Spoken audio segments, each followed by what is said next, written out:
Break के बाद एक बार फिर आपका स्वागत है। आप देख रहे हैं खास खबर। बात कर रहे हैं नरेंद्र मोदी के चीन दौरे की। ओम सैनी साहब के पास में जाना चाहूंगा। ओम जी, हम बात कर रहे थे, एक आतंकवाद बड़ा इश्यू है और दुनिया के सभी मुल्कों के सामने ये समस्या है कि केवल भारत इस दंश को नहीं झेल रहा, लेकिन ये बात सही है कि पाकिस्तान, जिसके लिए अभी जिक्र कर रहे थे करमवीर जी की, वो माना भी है पाकिस्तान ने कि आतंकी फैक्ट्री है, उसका असर हमारे यहां ज्यादा पड़ रहा है। क्या वास्तव में आतंकवाद को लेकर के भी अमेरिका के साथ में जैसे जैसे हमारी नजदीकियां बढ़ती जा रही थी, पाकिस्तान के साथ में चाइना की भी नजदीकियां बढ़ी हैं, चाहे OROB का इश्यू हो, जो अपना एक डेवलपमेंट का एक पैमाना मान के चल रहे हैं, एक मैप मान करके चल रहे हैं, तो निश्चित रूप से जब हम कहीं पर डाइवर्ट होंगे तो दूसरा मुल्क भी कहीं ना कहीं अपने दोस्त तलाशेगा।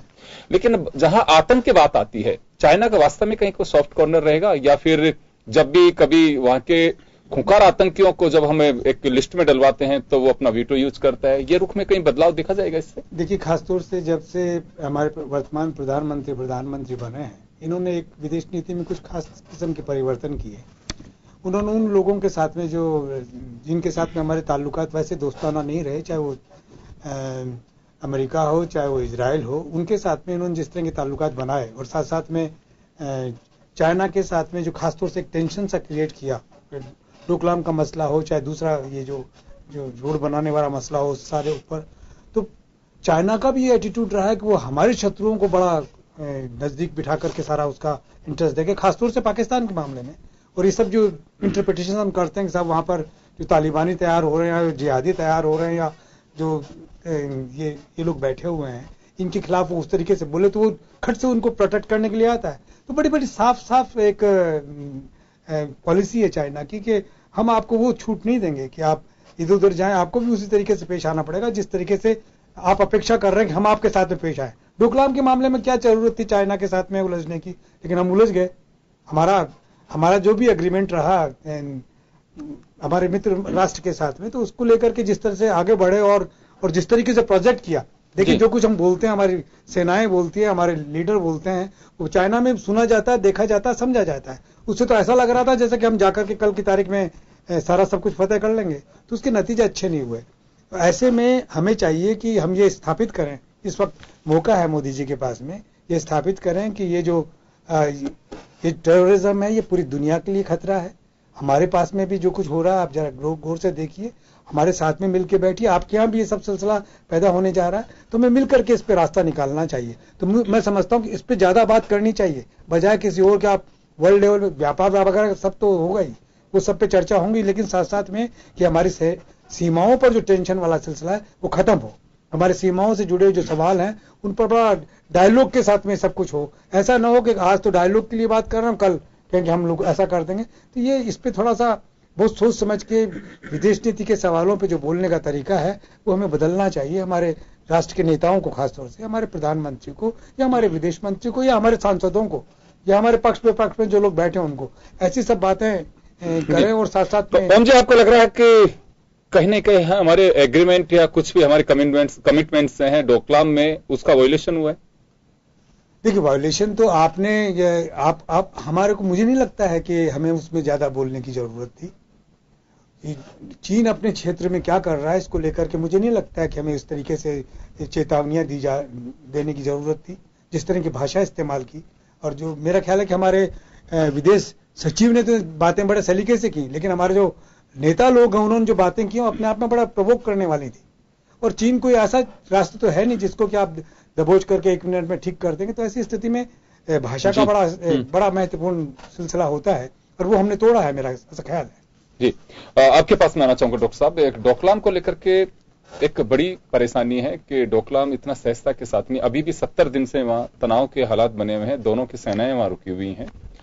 डोकलाम क्या वास्तव में दोनों मुल्कों के लिए इतना सहज होगा कि इस तरह की शिखर बैठकों के जरिए हम निपटा पाएंगे? देखिए योगेंद्र जी, डोकलाम एक इश्यू नहीं है, उसके साइड इफेक्ट्स बड़े हैं। और ये क्यों हुआ इसको हमें देखना चाहिए। चीन अंतर्राष्ट्रीय शतरंज का बहुत बड़ा खिलाड़ी है। चीन जापान के अगेंस्ट में, कोरिया के अगेंस्ट में नॉर्थ कोरिया को यूज करता है, अमेरिका के अगेंस्ट में भी करता है, अमेरिका के अगेंस्ट में रशिया को भी चीन कुछ सीमा तक यूज करता है, और पाकिस्तान को इंडिया के अगेंस्ट में यूज करता रहा है। लेकिन जब भारत ने कुछ सिंबॉलिक तरीके से चीन को नाराज करने की कोशिश की, इवन हमारे सेना प्रमुख ने भी ये स्टेटमेंट दिया कि पाकिस्तान से भी बड़ा हमारे चीन से खतरा है। जब इस तरह के स्टेटमेंट आएंगे तो चाइना निश्चित रूप से नाराज होगा। और जब हमने कहा कि हम तो आपके वन बेल्ट वन रोड में बिल्कुल कोऑपरेट नहीं करेंगे, हम तो बायकॉट करेंगे, हमने बायकॉट किया। हमारे किसी साथी ने, किसी अंतर्राष्ट्रीय दोस्त ने बायकॉट नहीं किया। अमेरिका भी गया, वहां जापान भी आया, सब आए, और यूरोपियन कंट्रीज थे, यूरोपियन कंट्रीज ने डिसेंट भी दिया वहां, लेकिन हम नहीं गए तो चीन बहुत नाराज हो गया और उसके बाद डोकलाम हुआ है। तो चीन की एक दबाव की राजनीति थी कि भारत को इस तरह से दबाव में रखा जाए, और हमारी स्ट्रेंथ इतनी नहीं थी कि हम एक सीमा से आगे चीन को रेजिस्ट करें। फिर हमने क्या किया कि जो उगर लीडर को, जो सेपरेटिस्ट लीडर है सिंकियांग प्रोविंस में, उसको वीजा दिया, वीजा को विड्रॉ किया हमने। उसके साथ साथ हमने अभी जो 60 ईयर्स ऑफ दलाई लामा के थे उनको सेलिब्रेट करने के लिए सर्कुलर जारी किया कि कोई गवर्नमेंट ऑफिशियल पॉलिटिकल लीडर नहीं जाएगा। तो हमने चीन की सेंसिटिविटी को समझा है और समझ के ये चाहा कि डोकलाम जैसे मामले में कुछ हम पीसफुली इसको रिजोल्व कर लें। तो ऐसा वातावरण भारत बना रहा है और चाहता है कि इसको पीसफुली रिजोल्व कर लें, क्योंकि हमारी स्ट्रेंथ चीन की स्ट्रेंथ से कम है, ये हमें रियलाइज करना चाहिए। और चीन भी नहीं चाहता कि भारत से दुश्मनी हो, क्योंकि चीन का टारगेट है 2000 जो सेकेंड सेंचुरी गोल है, जो सेंचुरी गोल है, वो ऑब्जेक्टिव है, वो ये है कि 2049 तक चीन दुनिया का लीडर बनना चाहता है। तो मॉडरेटली प्रोस्पेरस सोसाइटी 2002-2003 तक बनना चाहता है, और उसके बाद प्रोस्पेरस सोसाइटी चीन 2049 में बनना चाहता है। तो चीन का टारगेट अलग है, वो अमेरिका को रिप्लेस करना चाहता है, और भारत की दुश्मनी उस चीन के लिए बाधा बन सकता है। तो चीन भारत से बिल्कुल दुश्मनी नहीं चाहता, चीन ने डोकलाम चाहता है। चीन भारत पे प्रेशर डालना चाहता है कि Bharat one belt one road के फ्रेमवर्क में आ जाए, और चीन में आज ऐसा लिखा भी गया चीन के ऑफिशियल मीडिया में कि Bharat one belt one road का समर्थन करेगा। ये भी चीन के मीडिया में आया है, यानी कि भारत ने तो रेफरेंस भी दिया है। चलिए, एक संकेत ये मान सकते हैं कि OROB का अगर भारत उसे स्वीकार करता है तो डोकलाम की समस्या काफी हद तक खत्म हो सकती है, मान सकते हैं। दोनों को कदम बढ़ाने होंगे। देखिए, ये बॉर्डर से रिलेटेड प्रॉब्लम है, बिल्कुल खत्म नहीं होगी, लेकिन जो एग्रीवेटेड सिचुएशन है वो पेसिफाई हो जाएगी, हो सकता है, तनाव कम हो सकता है। और हमारे प्रधानमंत्री ने आज जिस तरह से बोला है, वो ग्लोरीफाइड सिविलाइजेशनल हिस्ट्री और उन सब की बातें की है, कल्चर की, दोनों देशों की। तो दोनों देशों को एक सिविलाइजेशनल पार्टनर के रूप में आगे बढ़ सकते हैं, और अंतर्राष्ट्रीय नया जो कॉन्फ़िगरेशन उभरेगा उसमें एक सिविलाइजेशनल पार्टनर के रूप में, अगर हम देखें कि G20 की मीटिंग हुई थी जर्मनी में, हैम्बर्ग में, तो ट्रंप साहब पोलैंड होते हुए गए थे, और पोलैंड में यह कहा गया था कि आपको अपनी सिविलाइजेशन को समझना चाहिए, सिविलाइजेशन को प्रोटेक्ट करना चाहिए। तो लगभग उसी तरह की भाषा चीन और भारत बोल सकते हैं कि एक ओरिएंटल सिविलाइजेशन है, उसको प्रोटेक्ट करना है वेस्टर्न सिविलाइजेशन के अगेंस्ट में। इसका मतलब यह नहीं कि क्लैश ऑफ सिविलाइजेशन होगा, लेकिन भारत और चीन को नजदीक आने में जिस तरह का हमारे प्रधानमंत्री ने आज एड्रेस किया है, और जिस तरह से सिविलाइजेशनल ग्लोरी हिस्ट्री की बात की है कि लगभग 200-300 साल पहले 50% इकोनॉमी चीन और भारत की थी, 40% पॉपुलेशन है जो दुनिया में बहुत कुछ कर सकती है, उसके पोटेंशियल बहुत हैं। तो ये वैसा लगता है कि ये जनरल लैंग्वेज है, लेकिन चीन और भारत इस स्थिति को समझते हुए कुछ कॉन्क्रीट मेजर्स ले सकते हैं, दोनों कोऑपरेट कर सकते हैं, जिसमें दोनों के विकास में सहभागी बने और अंतर्राष्ट्रीय स्तर पे अपनी स्थिति मजबूत करें। ये दोनों देश नजदीक आ सकते हैं, उसकी संभावनाएं बनती हैं अगर इसी तरह का रहा तो। क्योंकि प्रारंभ में हमने क्या किया कि कुछ सिंबॉलिक तरीके से चीन को नाराज करने की कोशिश की, और चीन ने प्रेशर बनाया, और उसी प्रेशर पॉलिटिक्स का जो सियासी शतरंज था अंतर्राष्ट्रीय,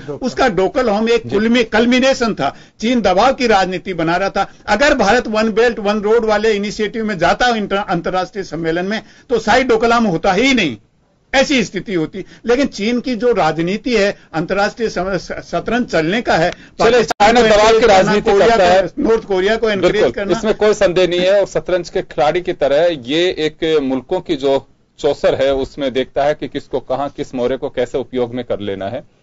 मुझे लगता है कि भारत जब आजाद हुआ, उसके बाद में एक अपना हमारा एक चाहे पंचशील के सिद्धांत या निर्गुट सम्मेलन की जो बात कही जा रही थी कि हम किसी के साथ में ना दोस्त हैं ना किसी के दुश्मन रहेंगे, वो एक पॉलिसी भारत की काफी हद तक रह सकती है। क्योंकि ग्लोबलाइजेशन में जब से उम्मीदें, आशाएं और एक संभावनाएं बढ़ती चली गई हैं। तभी से हर मुल्क का यह भी रहा कि मैं ग्लोबल लीडर बन सकता हूं। अमेरिका अपनी जो बादशाहट है वो छोड़ना नहीं चाहता, चाइना चाहता है कि मैं उसको रिप्लेस करूं, रसिया अपने तरीके से चाह रहा है कि मेरे अपने जो दोस्त हैं वो दूसरे के खेमे में ना पहुंचे।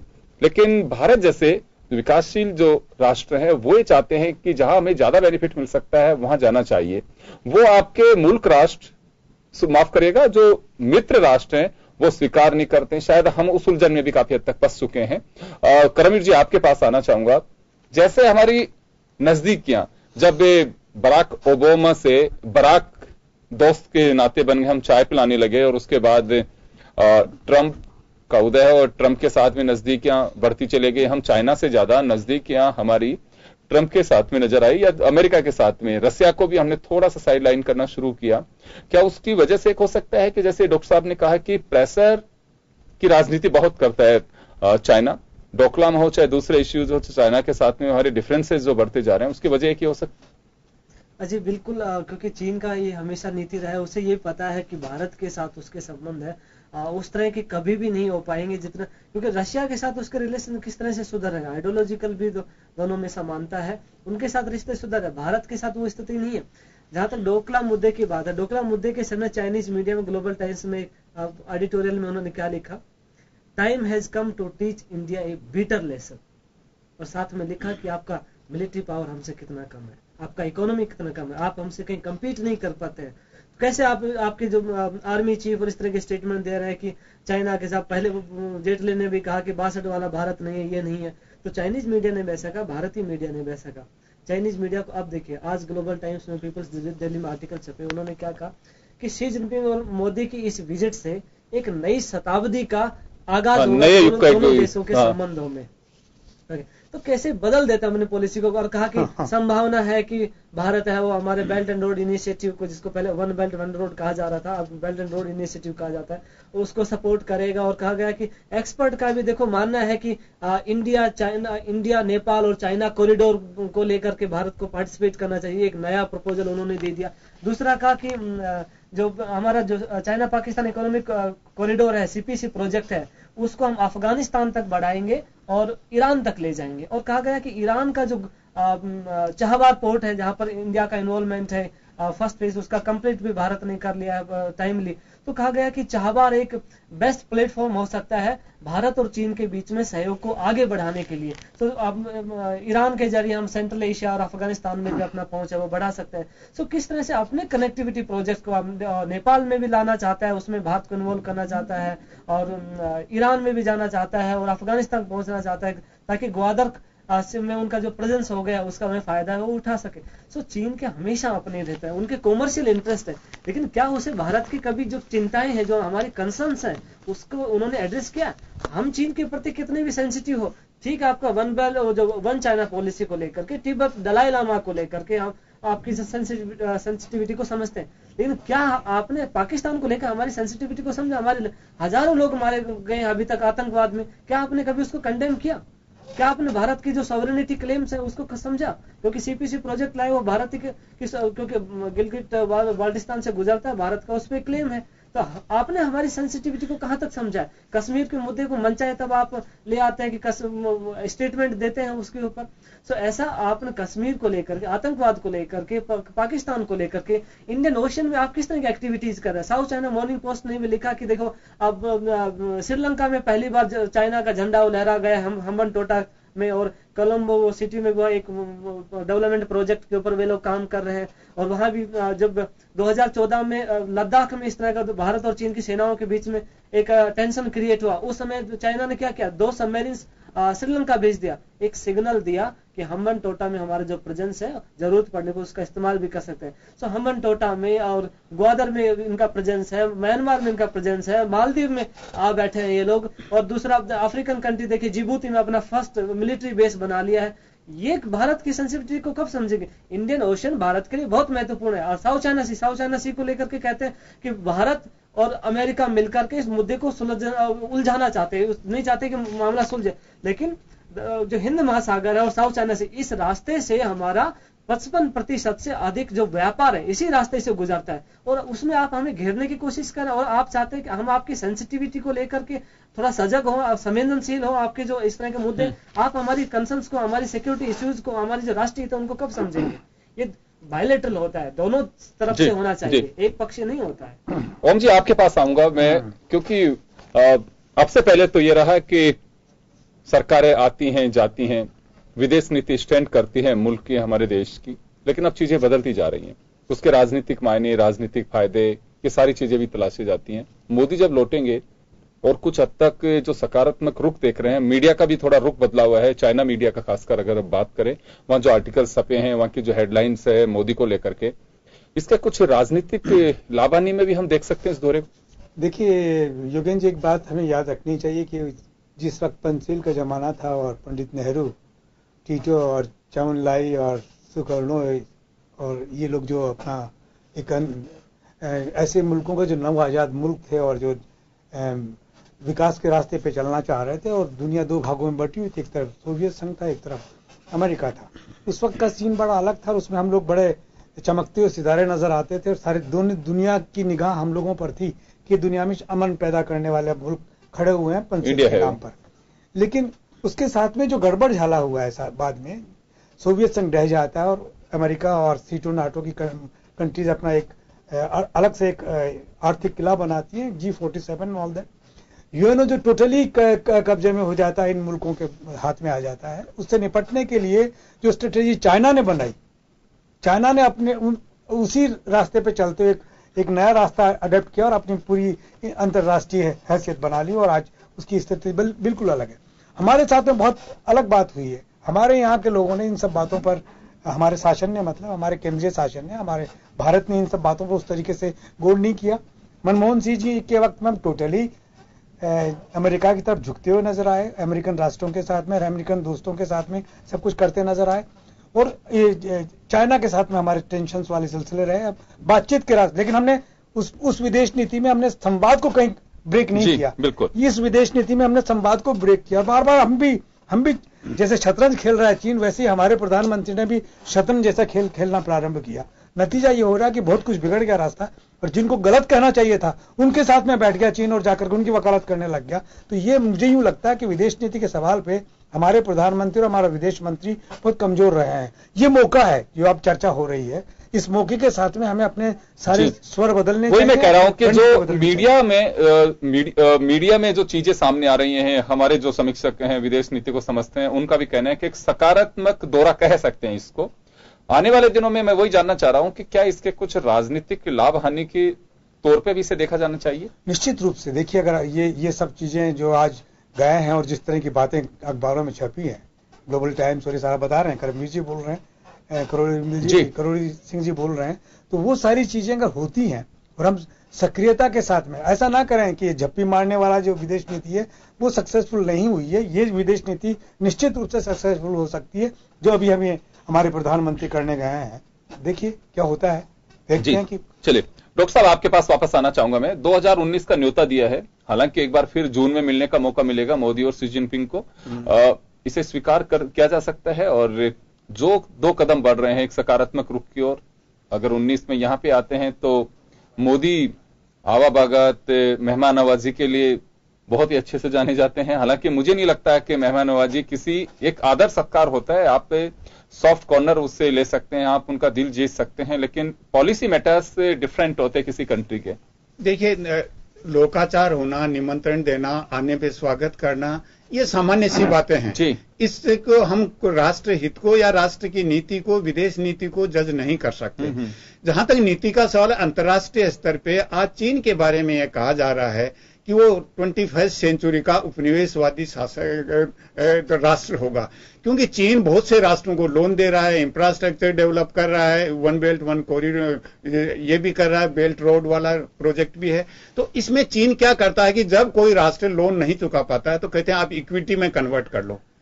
इक्विटी में कन्वर्ट करने के बाद में धीरे धीरे, जैसे लीज अगर कम समय के लिए तो उसको बढ़ा लेगा, फिर अपने वहां पे सैनिक भेजेगा। तो चीन ने विकास और अपनी सुरक्षा को एक साथ मिक्सअप कर रखा है।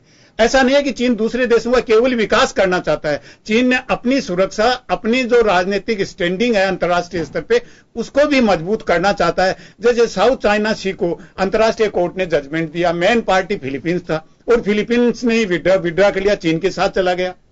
तो कुछ लोग ये कहते हैं कि चीन ने फिलीपींस को, I should not use the bribe word, लेकिन किसी ने किसी तरह से इन्फ्लुएंस किया, तो फिलीपींस जिस जो कोर्ट में जा रहे थे वही देश चीन के साथ चला गया। तो चीन की जिस तरह की नीति है वो कूटनीति है, शायद उस कूटनीति में हम थोड़े बहुत कमजोर पड़ते मुझे नजर आ रहे हैं। हाँ, निमंत्रण स्वीकार कर लेंगे, यहां आएंगे, स्वागत कर लेंगे, स्वागत तक सीमित नहीं रहना है। कुछ कॉन्क्रीट चीजें हैं उनमें भी हमें होना चाहिए और हमें बहुत ज्यादा सिंसियरिटी दिखानी चाहिए। जैसे ओम जी ने अभी कहा कि ये जप्फी वाला या इस तरह का तरीका नहीं चलेगा, कुछ सिंसियरिटी होनी चाहिए, कुछ सीरियस काम करना चाहिए जिसमें भारत का राष्ट्र हित हो, भारत का विकास में भी सहयोगी बने चीन और भारत की सुरक्षा को भी चीन समझे। तो इस तरह का हमें कुछ करना चाहिए और चीन को इस तरह से हमें प्रभावित करना चाहता है। चीन भारत से दुश्मनी बिल्कुल नहीं चाहता है, क्योंकि चीन का टारगेट भारत की से दुश्मनी। तो ये मान सकते हैं कि 2019 में इंडिया आ सकते हैं? हाँ, निश्चित रूप से आ सकते हैं। चीन भी चाहता है भारत से अच्छे संबंध हो, दोस्ताना संबंध हो, लेकिन जो मूलभूत इश्यूज हैं जैसे बॉर्डर का है या ट्रेड का है, उसका नियर फ्यूचर में कोई समाधान नहीं लगता। लेकिन इससे क्या है कि चीन और भारत अगर एक साथ हैं तो अंतर्राष्ट्रीय स्तर पे एक मैसेज जाएगा कि चीन और भारत एशियाई सेंचुरी को रिप्रेजेंट करते हैं, लीडरशिप दे सकते हैं और उससे जो यूरोपियन देश हैं उनको शायद अच्छा नहीं लगे कि चीन और भारत ज्यादा नजदीक हैं। तो इस तरह का हो सकता है। लेकिन चीन के मामले में चीन की कूटनीति है जो हमारी कूटनीति से मुझे लगता है कि कुछ कमजोर पड़ रही है। चीन जिस तरह की कूटनीति चल रहा है, अपनी सुरक्षा और विकास को जिस तरह मिक्सअप कर रखा है, हम शायद नहीं कर पा रहे हैं और हम केवल वो अतीत की ग्लोरी है, गरिमा है, उसी पे अपने आप को फोकस कर रहे हैं कि हमारी इतनी बड़ी कल्चर थी, हमारा अतीत की ये गरिमा है। हमें उसके आगे बढ़ना चाहिए। आज की समस्याएं, आज की चुनौतियां बिल्कुल अलग हैं और उस संदर्भ में हमें हमारी डिप्लोमेसी को रिकंस्ट्रक्ट करना चाहिए और मुझे लगता है कि हमारा विदेश मंत्रालय और जो थिंक टैंक है हमारी कूटनीति को उस तरीके से रिकंस्ट्रक्ट करेंगे। जी योगी करमवीर जी, आपके पास आना चाहूंगा मैं। देखिए, बात डोकलाम वाले मुद्दे की नहीं है, हमारा कमिटमेंट दलाई लामा के साथ में भी है और जब ये दलाई लामा अभी अरुणाचल प्रदेश और उधर का जब उन्होंने दौरा किया तो उसके बाद में काफी तनाव भी है। दूसरा, जैसे मैंने जिक्र भी किया कि हम अमेरिका की नजदीकियां बढ़ा रहे हैं और चाइना पाकिस्तान के नजदीक जा रहा है, तो वो सहन शक्ति मुझे लगता है कि बड़प्पना मुल्कों में नहीं रहा। यही सबसे बड़ी वजह रही है कि एक अविश्वास की जो खाई भरती जा रही है, वो शायद यही बड़ा कारण है, क्योंकि दोनों महाशक्तियां हैं और दोनों में एक कद की बात है कि हमारे पड़ोसी मुल्क उनके साथ क्यों। मुझे जहां तक इसमें लगता है दलाई लामा जैसा इश्यू हो, चाहे चाइना अमेरिका के साथ हमारी नजदीकियां हो, लगता है आपको कि कहीं थोड़ा कंप्रोमाइज चाइना भी चाह सकता है कि आप इन पे भी करिए? दलाई लामा को लेकर के भारत ने हालांकि पहले ही कॉम्प्रोमाइज कर लिया, अपने अधिकारियों को, नेताओं को कह दिया है कि उसमें कोई टीका टिप्पणी नहीं करेंगे। जो 60 साल मना रहे हैं दलाई लामा के यहाँ आने के, उसमें आप कोई भी कार्यक्रम में शामिल नहीं होंगे। सो पहले एक सेंसिटिविटी यहाँ पर दिखाने की कोशिश की गई है। लेकिन जियोपॉलिटिकल गेम है, भारत उसमें भी हालांकि पिछड़ रहा है, फिर भी कोशिश कर रहा है कहीं ना कहीं बने रहने की। जैसे हमारी विदेश मंत्री है वो चाइना विजिट पे गई, लेकिन अगला पड़ाव क्या था? मंगोलिया। जी, मंगोलिया में उन्होंने जो जॉइंट स्टेटमेंट जारी किया गया, जो जॉइंट कमेटी थी दोनों कंट्रीज का, उसमें उन्होंने कहा गया कि एड असिस्टेंस की भी बात किया गया, दोनों देशों के संबंधों को और मजबूत करने की बात की। मंगोलिया में ना हमारे डायस्पोरा है, ना ट्रेड है, ना उस तरह के हमारे कुछ इंटरेस्ट है, फिर भी क्यों चाहते हैं चाइना को थोड़ा सा ये दिखाने के लिए थोड़ा देखो आपका मंगोलिया में भी हम लोग अपना प्रेजेंस है वो यहाँ पर कर सकते हैं। आसियान को लेकर भी ऐसा किया। आसियान कंट्री भारत और चीन के बीच में आज से नहीं, हजारों साल से एक दोनों के बीच में एक संपर्क सूत्र रहे। हेनसांग, फाइयान, इत्सिंग जितने भी आए पहले सुमात्रा में, जावा में रुकते थे 6 महीने, उसके बाद भारत आया करते थे। तो भारत चाहता है आसियान में भी थोड़ा संपर्क बढ़ाए, थोड़ा सहयोग और मजबूत करे। जैसे आसियान के नेताओं को जनवरी में यहाँ पे कॉमेमोरेटिव समिट में इनवाइट किया गया। चाइनीज मीडिया ने क्या कहा उसको लेकर के, कहा कि it can be seen as new Delhi's version of rebalancing to Asia Pacific.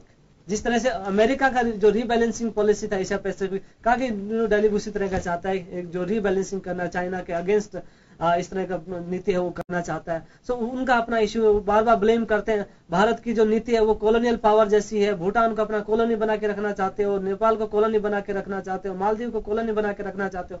लेकिन उनके अपने इंटरेस्ट है, हमारे अपने इंटरेस्ट है। जिस तरह का जनवरी 2017 में उन्होंने व्हाइट पेपर जारी किया एशिया पैसिफिक को लेकर के, उसमें कहता है जहां भी हमारे इंटरेस्ट को आंच आएगी हम अपनी आर्मी को इस्तेमाल करने से भी नहीं चूकेंगे उसमें। तो वो अपने इंटरेस्ट को लेकर के इतने सजग हैं, और चूंकि अंतर्राष्ट्रीय संबंधों में परमानेंट कोई किसी का दोस्त होता है ना दुश्मन होता है। रशिया के अपने इंटरेस्ट है, हमारे अपने इंटरेस्ट है, इसकी वजह से हम लोग इजराइल के पास जा रहे हैं, अमेरिका के पास में जा रहे हैं, रशिया चाइना के पास जा रहे हैं, क्योंकि रशिया और अमेरिका के बीच में जिस तरह से सीरिया में, यमन में, यहाँ पर जो खींचतान चल रहा है, उनके अपने इंटरेस्ट है। लेकिन आज भी रशिया हमारा इंपॉर्टेंट स्ट्रेटेजिक जो पार्टनर है वो बना रहेगा, लंबे समय तक बना रहेगा। भारत अपना स्ट्रेटेजिक ऑटोनॉमी को बनाए रखना चाहता है, अमेरिका के पास जाना चाहता है, लेकिन अपना स्ट्रेटेजिक जो ऑटोनॉमी है उसको खोना नहीं चाहता है। सो भारत भी चाहता है अपने राष्ट्रीय हितों को मजबूत करने के लिए, चीन के साथ दुश्मनी में नहीं चाहते, लेकिन जो ग्लोबल पावर्स हैं उनके साथ अपने संबंध कैसे होंगे, चाहे क्वाड्रिलेटरल इनिशिएटिव हो उसको भी प्रमोट किया जा रहा है, लेकिन फ्रंट पे हम लोग नहीं आ रहे हैं। मालाबार में हमने जो भारत और अमेरिका के बीच में था, जापान को उसमें शामिल कर लिया। तो जो जियो political geo strategic equation change हो रहे हैं एशिया पैसिफिक रीजन में, उसमें हम भी अपने राष्ट्रीय हितों की सुरक्षा करने के लिए अपनी नीति को कहीं न कहीं उसको चेंज कर रहे हैं, उसको रीएडजस्ट कर रहे हैं। चलिए, तो ये कहा जा सकता है कि शी जिनपिंग और नरेंद्र मोदी की ये मुलाकात काफी सकारात्मक रुख के साथ में कही जा सकती है। विश्लेषकों का यही मानना है कि अनावश्यक रूप से बयानबाजी से बचना चाहिए, वो बयान कभी नहीं देने चाहिए जिससे कोई तनाव पैदा हो सके, क्योंकि ग्लोबल मीडिया है और चीजें यहां जो दिखती हैं बाहर भी दिखाई देती हैं। हमें थोड़ा सा संयमित भाषा का प्रयोग करना होगा अगर हम दोस्ताना हक चाहते हैं। और जैसे करमवीर जी ने कहा कि लेकिन हमें हमारी मजबूती का भी ख्याल रखना होगा कि बिल्कुल हम एक सरेंडर मोड पे न आए, हमारे एक जो हमारा हक है उसके लिए भी हमको सजग रहना होगा। डॉक्टर साहब का साफ कहना है, करोड़ी सिंह जी का, कि केवल भारत की ही डिपेंडेंसी नहीं है कि चाइना हमें रास्ता दे, हमें राह दे, या फिर कहें कि हमसे समझौता करे। ये रिक्वायरमेंट चाइना की भी है, वहां का जो ट्रेड प्रेशर है वो भी काफी कह सकते हैं। बेशक 80 बिलियन डॉलर का हमारे साथ में वहां पे व्यापार का हो, लेकिन फिर भी एक बड़ा कंज्यूमर मार्केट इसे कहा जा सकता है। तो ये कुछ ऐसी चीजें हैं कि जो इस दौरे को लेकर के काफी सकारात्मक कहेंगी। अगले महीने यानी कि मई के बाद में जून में फिर दोनों नेताओं की मुलाकात होगी, और ये मुलाकात फिलहाल की जो है उसके लिए एक कह सकते हैं कि एक स्टेप का काम कर सकती है। दोनों के रुख में काफी परिवर्तन हो सकता है। खैर चले, नरेंद्र मोदी का काफी गर्मजोशी के साथ में स्वागत किया गया है, लेकिन ये स्वागत हम एक बस सत्कार के रूप में देखना चाहिए। पॉलिसी पे स्वागत सत्कार आप का बिल्कुल जो बॉडी लैंग्वेज है बहुत ज्यादा नहीं असर पड़ता उसका। फिलहाल तो हम यही कहेंगे कि एक नई उम्मीद, एक नए युग का एक शुरुआत इसे देखी जानी चाहिए। दोनों राष्ट्रों की जो मुलाकात है उसको उस तरह से। चलिए, बहुत बहुत शुक्रिया आप सभी का, और खास खबर में बस इतना ही। दीजिए इजाजत, नमस्कार।